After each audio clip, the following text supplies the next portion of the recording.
Ma'am, that's not real medicine. You can't bring street drugs on this plane. Flight attendant Lila Hargrove snatched the inhaler from the trembling hands of teenager Nia Thompson. The cabin fell silent. Delta Flight 447 sat at JFK's gate.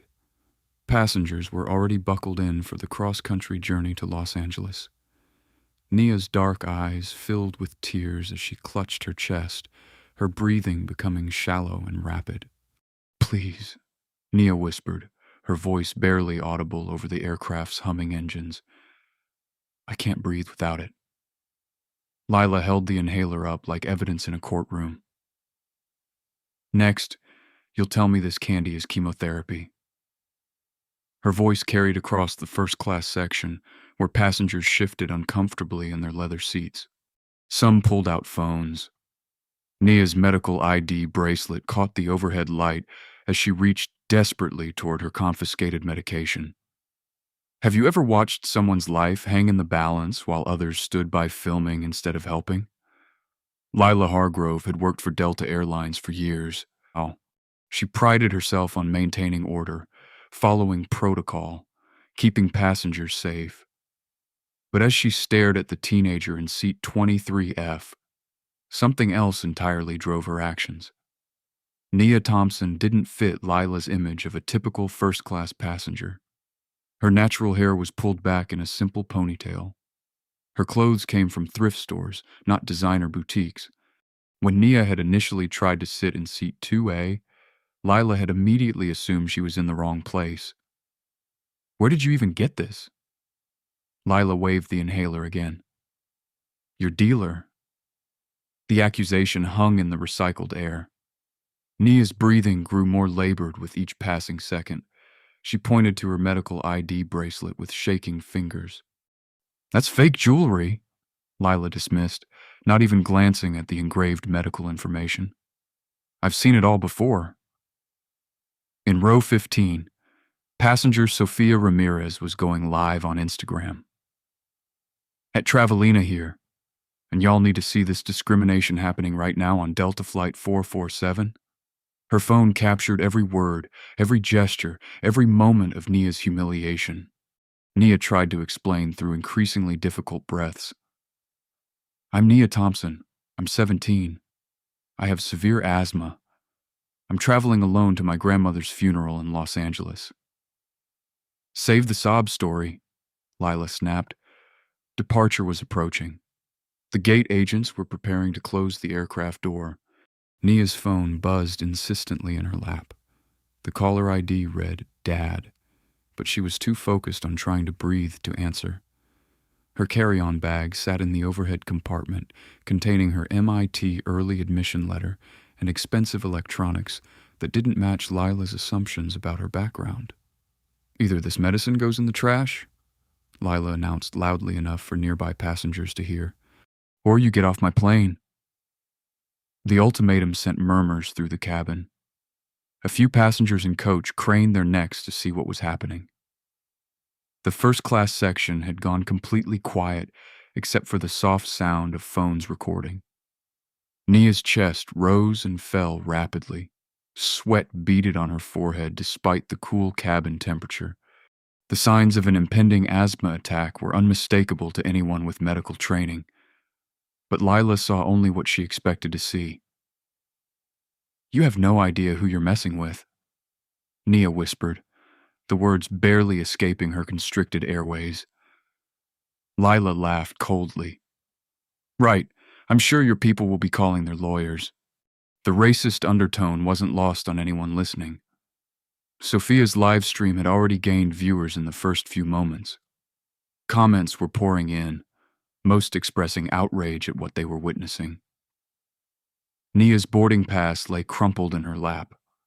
If Lila had looked closely, she would have noticed something odd.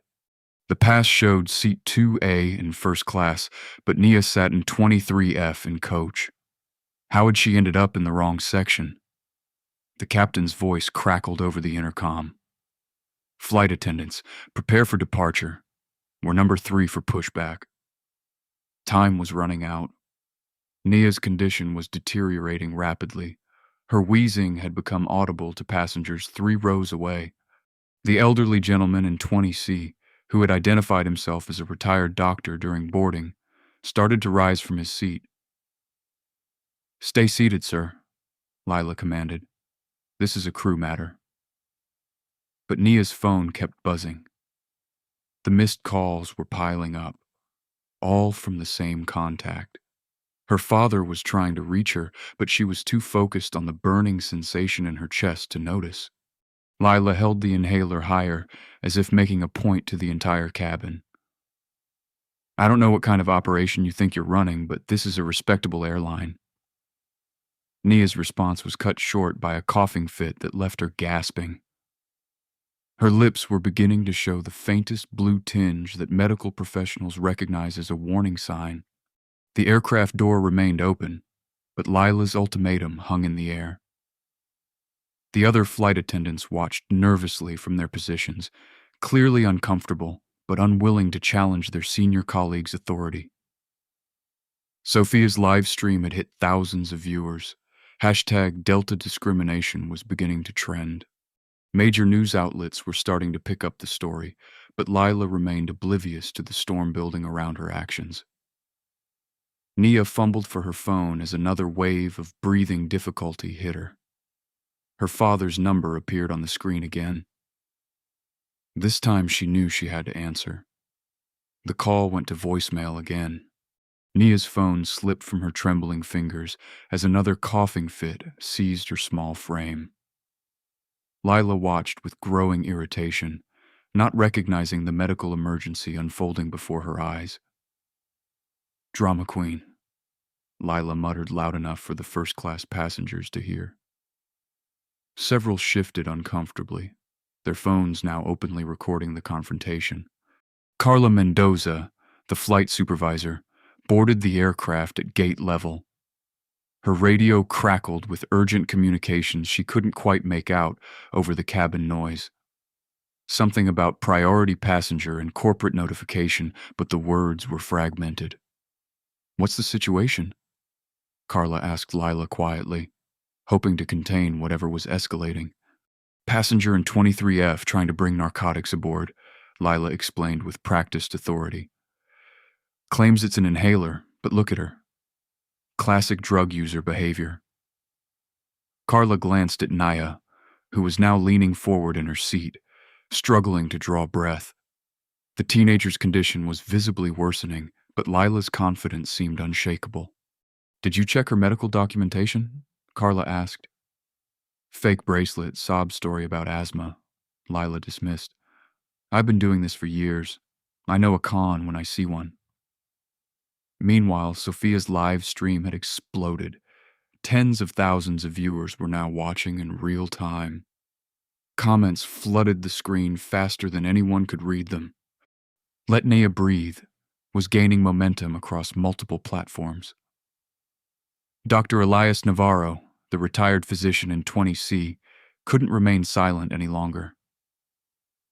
"Excuse me, but that young lady is showing signs of severe respiratory distress. She needs immediate medical attention." "Sir, please remain seated," Lila commanded. "This is a crew safety issue." "This is a medical emergency," Dr. Navarro insisted, his voice carrying the authority of decades in medicine. "I'm a licensed physician, and I'm telling you that girl needs her medication right now." Lila's jaw tightened.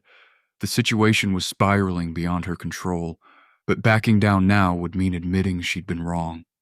Corporate policy clearly states that crew safety takes precedence over passenger comfort. The phrase sent a chill through the cabin. Passenger comfort. Nia was fighting for breath, her chest rising and falling in rapid, shallow movements that anyone could see were abnormal. 2 TSA agents appeared at the aircraft door. Lila had called them during the initial confrontation, requesting passenger removal for suspected drug possession. They approached Nia's row with practiced efficiency. "Ma'am, we need you to come with us," the lead agent said, his tone professional but firm. Nia tried to speak but could only wheeze. Her phone buzzed again. The same caller. Dad. This time the sound seemed more urgent, more insistent. She's being non-compliant, Lila told the agents. Claimed the inhaler was medication, became aggressive when I confiscated it. Dr. Navarro stood up despite Lila's earlier command. Officers, I'm a physician. This passenger is experiencing a severe asthma attack. She's not being non-compliant. She's in medical distress. The agents looked between Lila and the doctor, uncertainty flickering across their faces. Nia's condition was impossible to ignore now. Her breathing had become audibly labored and sweat soaked through her shirt. Without a prescription bottle, we have to side with the crew, the lead agent explained apologetically. Ma'am, if you can't produce proper documentation for your medication... Nia's phone rang again. The sound pierced through her oxygen-starved consciousness like an alarm. Her father's face appeared on the screen, and something in her expression changed. Through gasping breaths, she managed to press the answer button. Dad, she whispered, the word barely audible. Sophia's live stream caught the moment. Hundreds of thousands of viewers were now watching across multiple platforms. News outlets had begun picking up the story. Hashtag Delta discrimination was trending nationally. The cabin had gone completely silent, except for Nia's labored breathing and the low murmur of her phone conversation. Passengers strained to hear what was being said, but Nia's voice was too weak to carry.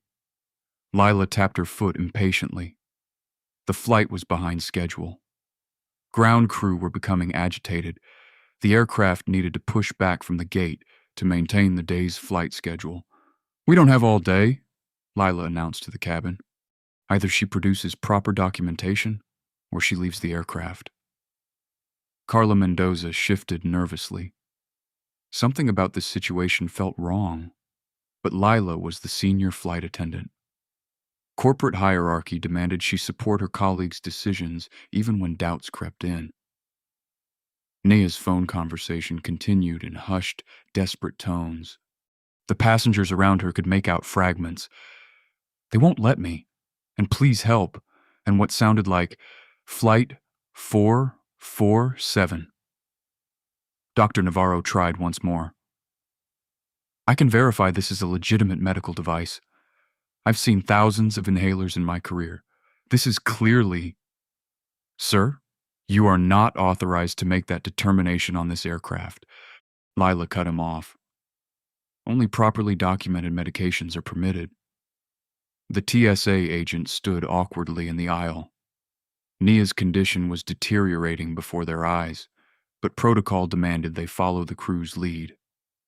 Without official medical documentation, they had no choice but to treat the situation as Lila had described it. Nia's breathing became increasingly shallow. The blue tinge around her lips was now visible to everyone in the surrounding rows. Dr. Navarro's medical training screamed at him to intervene, but the TSA agents blocked his path. This is insane, someone whispered from first class. Can't you see she's sick? Lila whirled around. Anyone who interferes with crew operations will be removed from this aircraft. The threat silenced the murmurs, but phones continued recording. The live stream audience had grown to massive proportions. Major news networks were now monitoring the situation in real time. Nia's phone conversation grew more urgent.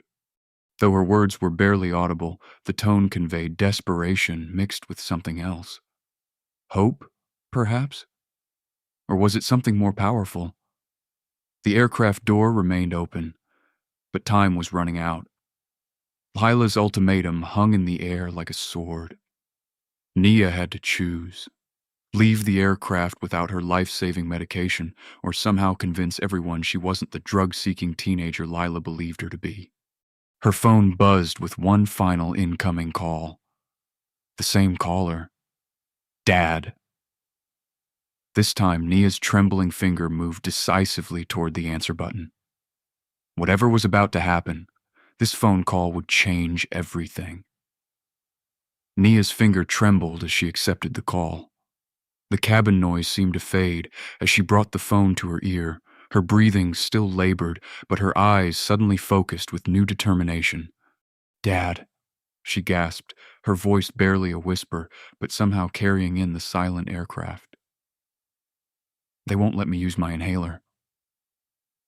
The response from the phone was immediate and clear, though muffled. Nia's expression shifted from desperation to something resembling relief.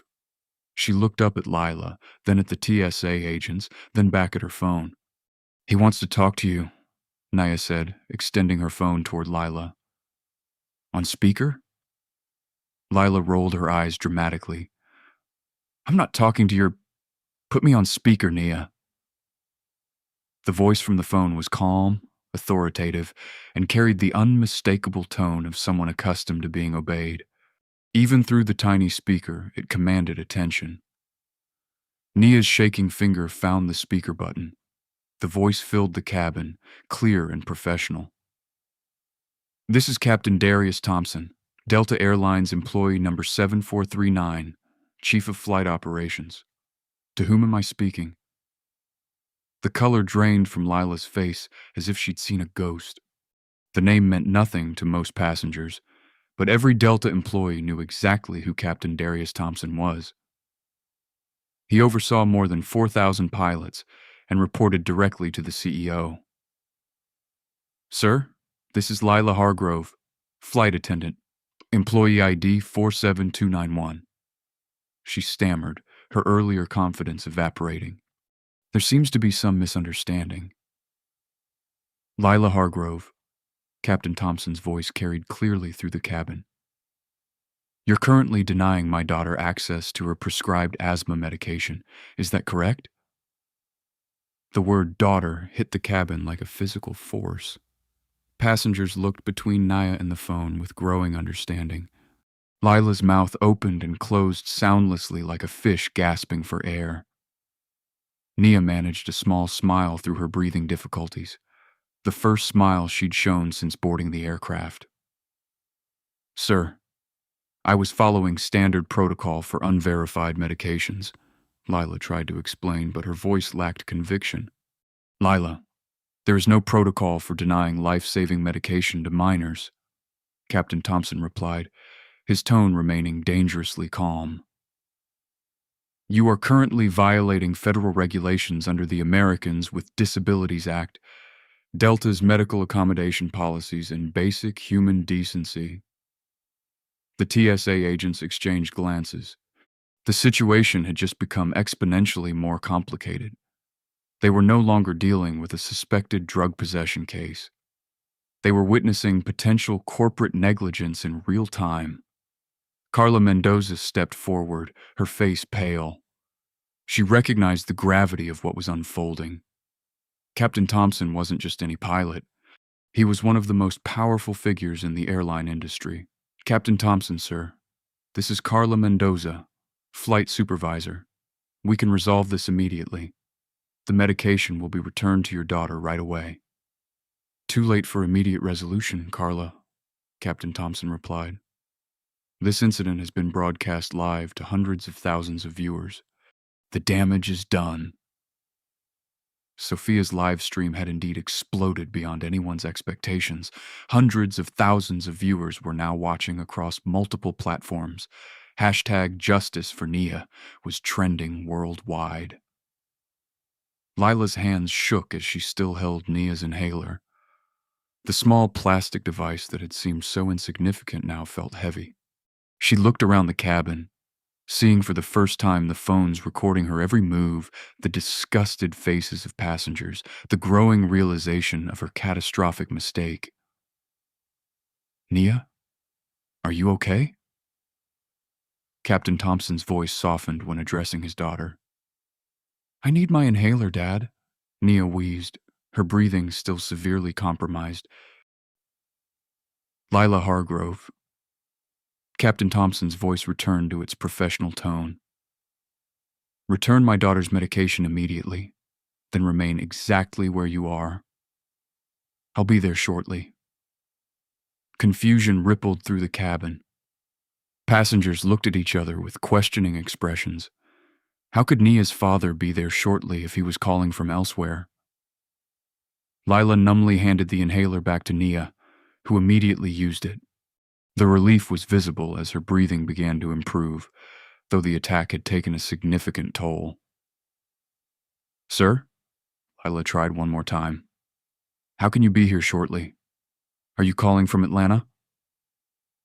For the first time, there was amusement in Captain Thompson's voice. Lila, I'm calling from Terminal 4, Gate 23. I was deadheading home when I got Nia's emergency text. The revelation sent another wave of shock through the cabin. Nia's father wasn't calling from across the country. He was literally in the same airport, walking toward their gate at this very moment. Dr. Navarro, who had been watching the entire exchange with growing satisfaction, finally spoke up. Young lady, how are you feeling now? Nia took another puff from her inhaler before responding. Better. Thank you for trying to help. Her voice was stronger now, though still shaky from the ordeal. Nia. Captain Thompson's voice continued from the phone. I need you to stay calm and keep using your inhaler as needed. Lila Hargrove, you are relieved of duty effective immediately. Carla Mendoza, you will ensure my daughter receives appropriate medical attention and a formal apology from Delta Airlines. Lila's career was ending in real time, broadcast to hundreds of thousands of viewers. Years of service were being erased by her own prejudice and poor judgment. Sir, please, Lila pleaded. I was just trying to maintain safety protocols. I didn't know. You didn't know because you didn't ask, Captain Thompson interrupted. You made assumptions based on my daughter's appearance, ignored her medical identification, dismissed a licensed physician's assessment, and created a hostile environment that could have killed her. The cabin was so quiet that Nia's improved, but still labored breathing was audible to everyone. Passengers who had been recording now watched with a mixture of satisfaction and horror at witnessing someone's career destruction in real time. Nia, I'm at the jet bridge now, Captain Thompson announced. I'll be boarding in moments. The aircraft door, which had remained open throughout the confrontation, suddenly seemed to take on new significance. Everyone's eyes turned toward the entrance, waiting for the arrival of the man who had just turned their flight into a viral sensation and a corporate crisis. Lila Hargrove stood frozen in the aisle, still wearing her wings and uniform, but no longer possessing the authority they represented. Her career was over, ended by moments of discrimination that would be replayed millions of times across social media. Nia took another breath from her inhaler, her color beginning to return to normal. She looked at the phone in her hand, then at Lila, then toward the aircraft door where her father would soon appear. Dad, she said into the phone. Thank you. Always, baby girl, came the reply. Now let's show these people what accountability looks like. The footsteps on the jet bridge were clearly audible. Now Captain Darius Thompson was about to board flight 447, and nothing would ever be the same. The footsteps stopped at the aircraft door. Captain Darius Thompson appeared in full Delta uniform, his presence immediately commanding the attention of every person on board. At over 6 feet tall, with decades of aviation authority radiating from every gesture, he filled the doorway like a force of nature. The cabin fell into absolute silence except for the steady hum of the aircraft's electrical systems. Even Nia's breathing, though much improved, seemed loud in the hushed atmosphere. Captain Thompson's eyes swept the cabin, taking in the scene methodically. The recording phones, the uncomfortable passengers, the TSA agent still standing awkwardly in the aisle, and finally his daughter in seat 23F, still pale but breathing normally with her inhaler clutched in her hands. Nia, he said softly, his voice carrying clearly in the silence. How do you feel? Much better now, Dad, she replied, her voice stronger than it had been. Captain Thompson nodded, then turned his attention to Lila Hargrove.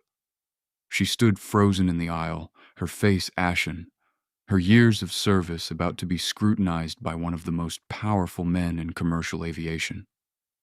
Lila Hargrove, employee ID 47291, Captain Thompson began, his voice returning to its professional tone.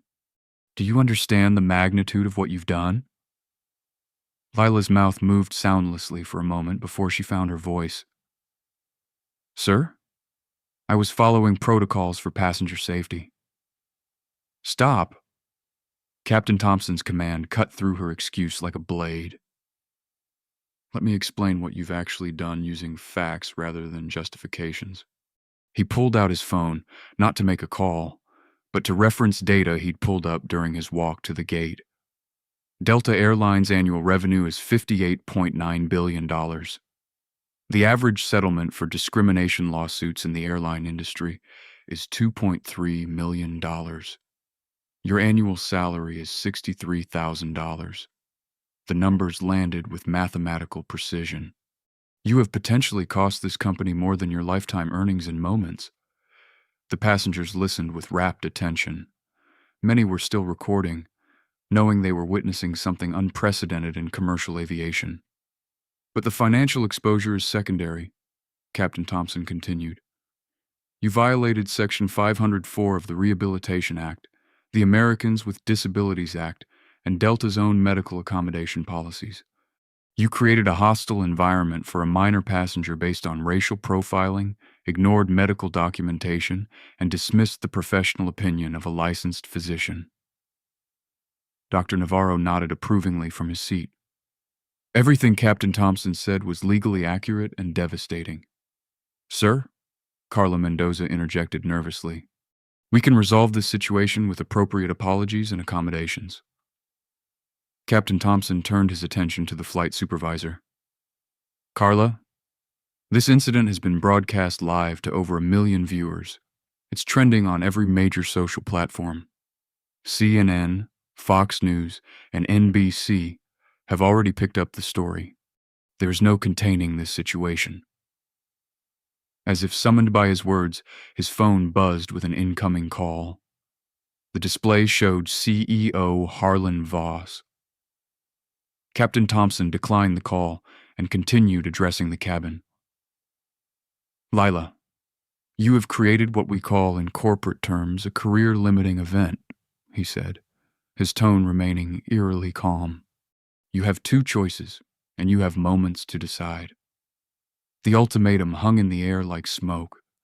Every phone in the cabin was recording this moment of corporate justice unfolding in real time.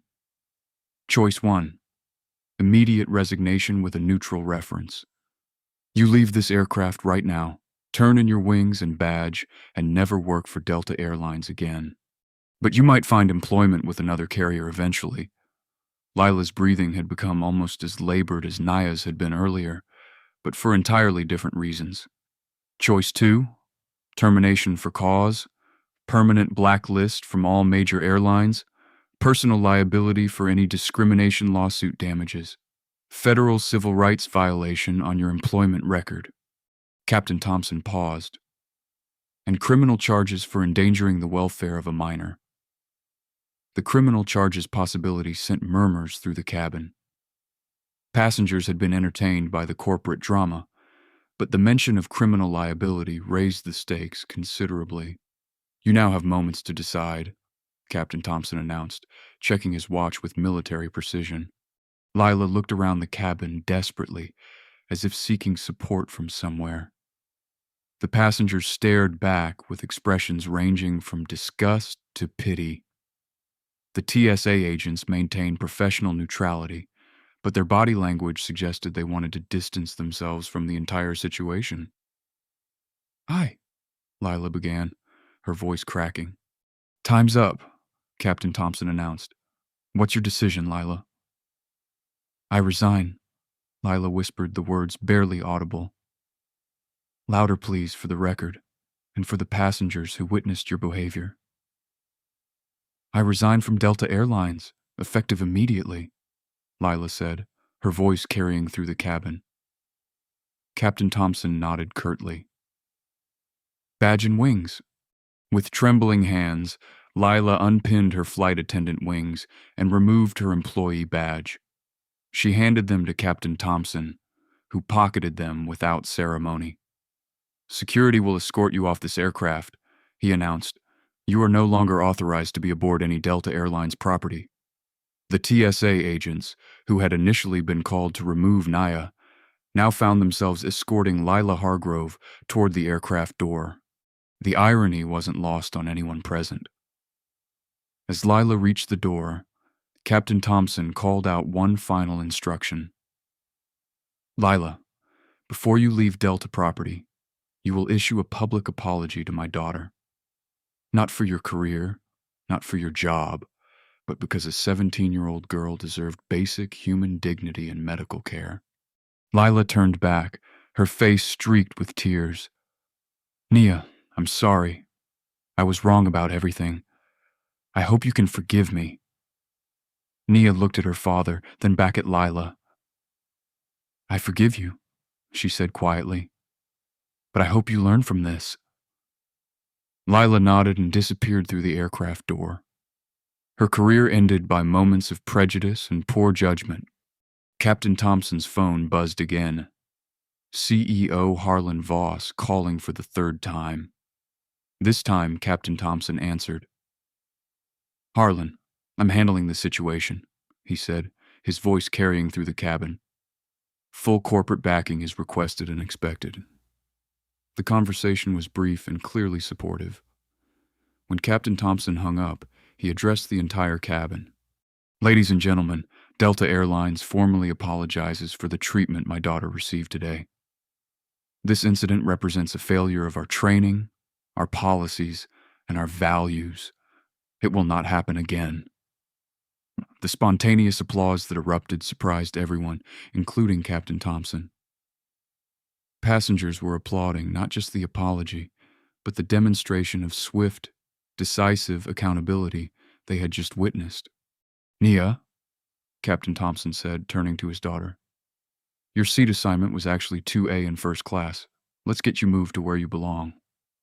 As Nia gathered her belongings, Dr. Navarro approached. Captain Thompson, your daughter handled herself with remarkable grace under impossible circumstances. You should be proud. I am, Captain Thompson replied, helping Nia with her carry-on bag. But I'm also angry that she had to. The live stream had now reached over 1 million viewers. #JusticeForNaya was trending globally. Major news outlets were preparing full coverage of the incident. Lila Hargrove's career destruction had become a case study in corporate accountability and the power of social media. Nia took her father's arm as they walked toward first class. The cabin was still buzzing with excitement over what they had witnessed. History had been made on Flight 447, and everyone present knew they had been part of something unprecedented. Later, Flight 447 was finally airborne. Nia sat in seat 2A, where she had originally been assigned with her father beside her in the captain's deadhead seat that Delta had quickly arranged. Her breathing was completely normal now, but the inhaler remained within easy reach. The cabin atmosphere had transformed completely. Passengers who had initially been uncomfortable witnesses were now approaching Nia with words of support. Flight attendant Lena Park, who had replaced Lila, stopped by their seats every few minutes to check on Nia's condition. Nia, I want you to know that what happened today was completely against everything Delta stands for, Lena said during one of her visits. I've been with the company for years, and I've never seen anything like Lila's behavior. Nia smiled genuinely for the first time since boarding. Thank you. That means a lot. Captain Thompson had spent most of the flight on his phone, coordinating with Delta's corporate headquarters. The airline was moving with unprecedented speed to address the situation and prevent similar incidents. Nia, listen to this, he said, hanging up from yet another call. Delta is implementing immediate policy changes based on what happened to you today. He pulled out his tablet and showed her the emergency corporate bulletin that was already being distributed to all Delta employees worldwide. Effective immediately, all flight attendants must complete medical device recognition training. Any crew member who denies access to properly identified medical devices faces immediate termination. Nia read over the policy changes with growing amazement.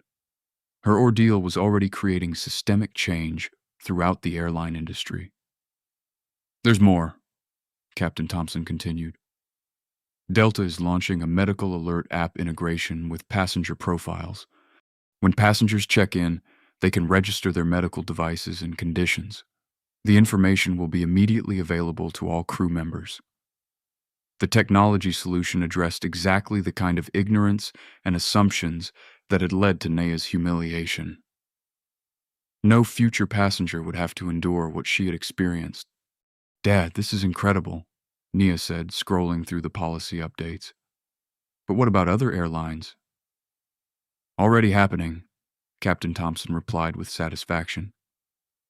American, United, and Southwest have all contacted Delta requesting copies of these new policies.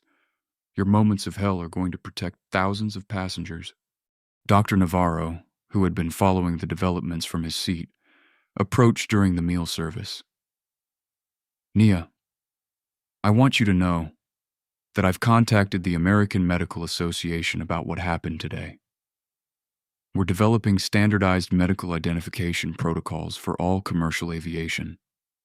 The ripple effects were expanding beyond Delta, beyond commercial aviation, into the broader healthcare and civil rights communities. Nia's story was becoming a catalyst for change across multiple industries. Sofia Ramirez, the passenger who had live-streamed the entire incident, stopped by their seats near the end of the flight. "Nia, my video has been viewed millions of times. The comments are incredible. People are sharing their own stories of discrimination, talking about change, demanding accountability." "What happened to Lila?" Nia asked quietly. "Last I heard, she was trying to get a job at a retail store in Queens," Sophia replied. "No airline will touch her. The video is the first thing that comes up when you Google her name." Nia felt a complex mix of emotions about Lila's fate. Justice had been served, but the destruction of someone's livelihood still felt heavy. "Nia," her father said, sensing her conflicted feelings. "What happened to Lila was the consequence of her choices, not your actions. You handled yourself with more grace than most adults would have." As Flight 447 began its descent into Los Angeles, Nia reflected on how completely her life had changed in a single day. She was no longer just a teenager flying to her grandmother's funeral. She had become the face of a movement, the catalyst for industry-wide reform, and a symbol of quiet strength in the face of injustice. Later, Nia Thompson stood before a congressional subcommittee on transportation and civil rights, testifying about discrimination in commercial aviation. The MIT freshman had become one of the most recognizable voices in the fight for passenger rights. "The changes implemented after my experience have reduced medical discrimination complaints by 78% across Delta Airlines," Nia told the assembled congressman. "But the real victory isn't in the numbers. It's in the letters I receive from parents whose children no longer fear flying with their medical devices." The medical alert app that Delta developed had been adopted by major airlines. Lila Hargrove's career destruction had become a case study in corporate accountability taught in business schools nationwide. Captain Darius Thompson had been promoted to Vice President of Inclusive Operations, overseeing similar reforms across the entire airline industry. Nia's story had transcended aviation. Her calm response to discrimination, her father's decisive action, and the power of social media to create immediate accountability had inspired changes in hospitals, schools, and retail establishments across the country. "I learned something important that day," Nia continued in her testimony. Individual courage can transform entire industries, but only when people are willing to document injustice and demand change. The viral video of Flight 447 had been viewed millions of times across all platforms. It was studied in law schools, played at diversity training seminars, and referenced in federal discrimination cases. Nia's moments of humiliation had created a lasting legacy of reform. Dr. Navarro, now serving on a federal advisory panel for medical accommodation policies, often referenced Nia's case in his recommendations. The standardized medical identification protocols developed after her incident had been adopted by the Transportation Security Administration and implemented at airports nationwide. Nia's MIT studies now focused on aerospace engineering, with a specialization in passenger safety systems. Her senior thesis project involved developing biometric monitoring systems that could automatically alert flight crews to passenger medical distress. What happened on Flight 447 taught me that power should protect the vulnerable, not exploit them. Nia concluded her congressional testimony. When we witness injustice, we have a choice: document it or become complicit in it. These real-life stories remind us that one person's courage can create systemic change. Nia's touching story proves that Black stories matter, that young voices can transform industries, and that quiet strength often achieves more than loud anger. Have you witnessed discrimination that needed to be documented? Share your experiences in the comments below. Stories like Nia's show us that individual actions can create lasting change. Hit subscribe to see more life stories of people fighting injustice with intelligence and courage. Share this video to spread awareness about the power of accountability in creating social change.